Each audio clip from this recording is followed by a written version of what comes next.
speedboat. Well, one of the things you'd be up against, of course, is the big blue machine, the NYPD itself, right? Of the unions, the leadership, frankly, even the rank and file, are often resistant to change. It's going to be tricky to navigate. If you run into the kind of resistance that led in a prior administration, say the cops to turn their backs on the mayor in a public sign of disrespect or lack of confidence, what do you do about that?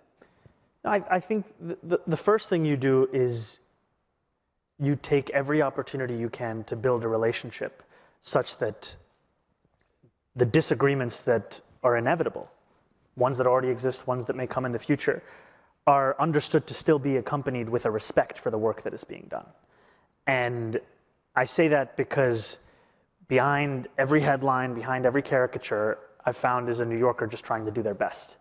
And when Detective Islam was killed, and I met his family, I got to understand the man that he was when he put that uniform on and when he took it off. And I know those same stories are the stories of so many across the department. And I've actually found support for this vision of the DCS, of this idea of the removal of mental health crisis from the NYPD's set of responsibilities. I was recently endorsed by a number of police officers in Jamaica, Queens, and at that event, as the chair of the organization was walking up, he dropped a one-pager on the table I was seated at, and it was a delineation of 911 calls and all of the different kinds of calls that they received. And his point was, look at how many calls we have to deal with that actually have nothing to do with us. And I think that this comes back to the heart of how do we make sure this is a job that is possible to do. Part of it is by ensuring that we give a set of responsibilities that are actually the ones that people signed up for. Okay. On the campaign trail, you've acknowledged that contrary to your earlier position, you no longer embrace the phrase defund the police. Do you support reducing the budget today? You put out some numbers a minute ago while we were talking, but are there specific areas where you think there's room to cut or to change the budget? You know, I have spoken about, as it pertains to headcount, sustaining the number of officers and that we have on the NYPD and trying to fight this crisis of retention that we're seeing. And I appreciated, I think it was John Hall in Vital City who wrote a piece around interrogating this question of headcount and the relationship to crime from like 2001, 2011, and actually said that our proposal was one that was sound.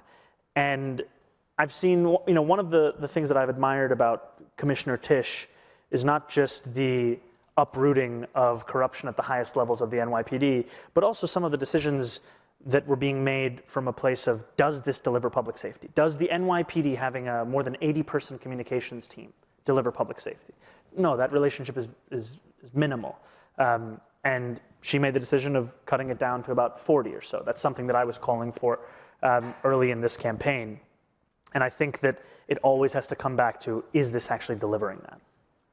Let me ask you about a bunch of different policies just to kind of get your thinking out there.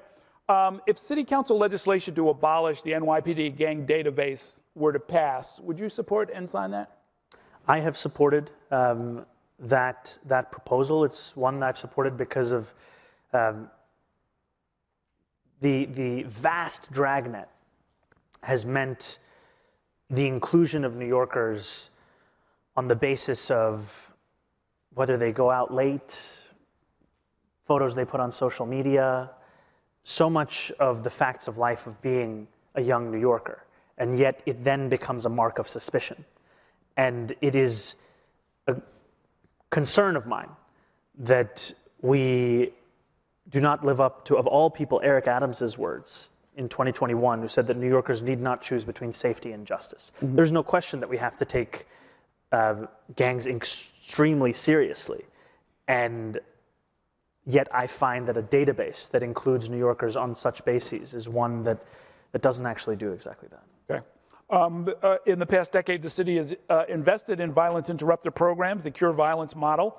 By the way, a lot of their vans were out there at the parade the other day. And I remember thinking, that's not the model I remember researching and reporting on over the years, that it was much more subtle, it was personal, it was one-on-one, it wasn't like big Sprinter vans spray painted on the side with logos and stuff. But putting that aside, have the Cure Violence efforts been effective, and how would you support, change, or even abolish them?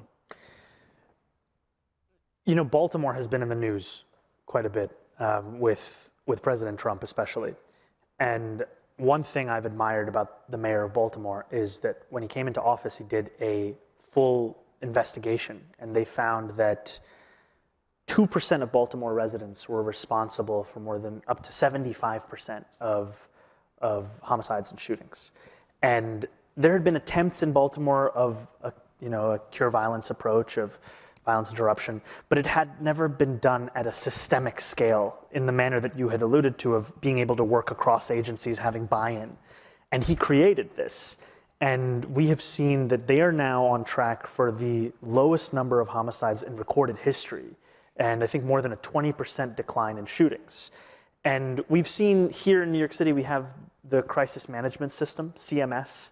It's been proven to be effective at reducing shootings by up to 40%. Yet it's only in operation in, I think, 28 of the more than 70 police precincts. And oftentimes where it is in operation, it's not being fully funded. And this past week, I was in the Bronx at Lincoln Hospital. I met the head of Guns Down, Life Up, this incredible organization that does this exact kind of work. And as he was explaining what the work is, he was telling me, unlike many, they're embedded in the hospital. They're immediately notified when a victim of gun violence comes into the hospital. They go immediately to the bedside. And there was actually a young man next to me when he was telling me the story. That young man, this was his story. He had been attacked. He had gone to the hospital. And as he was starting to think about retaliation and how he would respond, he was instead met by this program. And he happened to be homeless at the time.